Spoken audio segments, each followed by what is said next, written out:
கண்டிப்பாக பணம் இருக்கும்னு சொல்லுவாங்க. இந்த பல்லிகள் வந்து சாதாரணமாக வந்து ஒரு சாமி ரூமுக்குள்ளேயோ இல்லை அந்த துளசி இருக்கிற இடத்துலையோ உட்காந்துட்டு இல்லை கூட்டமாக இருந்துச்சுன்னா கத்திக்கொண்டோ சவுண்டு போட்டுக்கிட்டு இருந்துச்சுன்னா உங்களுக்கு வந்து செல்வ கடாட்சம் பெருக்க போது, மகாலட்சுமி நிரந்தரமாக வாசம் செய்ய போகிறாங்கன்னு அர்த்தம். உங்கள் வீட்டில் பணமழை தனமழை பொழிய போகுதுன்னு அர்த்தம்.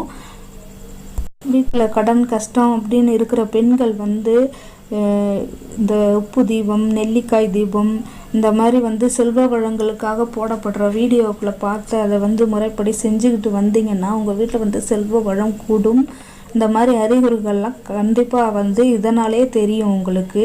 இதெல்லாம் வந்து பெண்கள் செஞ்சுக்கிட்டே வரும்போது கண்டிப்பாக உங்களுக்கு கோடீஸ்வர யோகம் வரும். இந்த வீடியோ பிடிச்சிருந்தால் லைக் பண்ணுங்கள், ஷேர் பண்ணுங்கள், சப்ஸ்கிரைப் பண்ணுங்கள். பக்கத்தில் இருக்க பெல் ஐக்கானை கிளிக் பண்ணி வச்சுக்கோங்க. அப்போ தான் நான் போடக்கூடிய வீடியோ உடனுக்குடன் வரும். நன்றி, வணக்கம்.